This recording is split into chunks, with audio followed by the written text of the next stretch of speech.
Actually, I have an Ilhan story for you. So, the other night on the house floor was not my first jihad squad moment. So I was getting into an elevator with one of my staffers.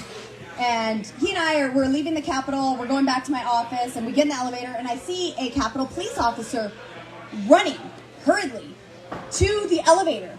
I see fret all over his face, and he's reaching, and I'm like, what? The door's shutting. Like, I can't open it. Like, what's happening? I look to my left, and there she is. Ilhan Omar.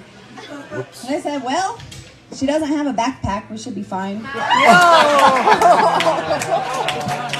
That was Lauren Boebert, conservative figurehead and alt-right conspiracy theorist, whose current congressional race is headed to recount on account of a razor-thin race in Colorado's 3rd congressional district. You know, there are some Republicans who have really restrictive or selfish political impulses, and although their policy might be misguided or dangerous, I think at the very least, these Republican officials are a bit interested in governance, in about managing the bureaucratic systems that dictate our daily lives. That's not Lauren Boebert. For them, it does not stoop to the level of outrage and destruction that seem to guide candidates like Lauren. Boebert's brand of politics is an outwardly intolerant sensationalism that animates voters with rhetoric that inspires divisive politics through hatred and misinformation, fabricating stories that falsely reinforce debunked racial and ethnic stereotypes to validate and leverage Republicans' worst impulses. It is clear that Boebert's political legacy is not a matter of governance or delivering meaningful change to Americans' daily lives. July 1st, 2021,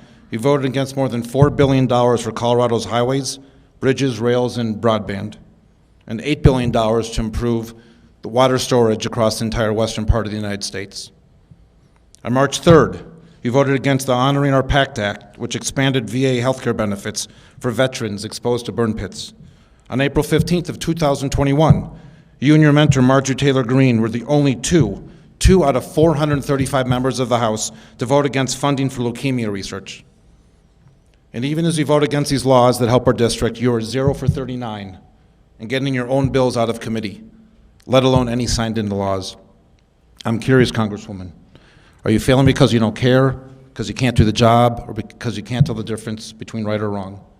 That was Adam Frisch during a recent debate, and Adam speaks clandestinely about Lauren's congressional career being about manipulating and emboldening the fears of a growingly desperate and disillusioned base. And we see this clearly with Lauren's social media presence where, like her notable Republican predecessors, a hateful and opportunistic congressional candidate like Lauren can spread misinformation and encourage violent delirium within her base. Or will you remain focused on your Twitter account and how many cable news interviews you can do from Florida or Texas? At the end of the day, this race boils down to one thing: competency.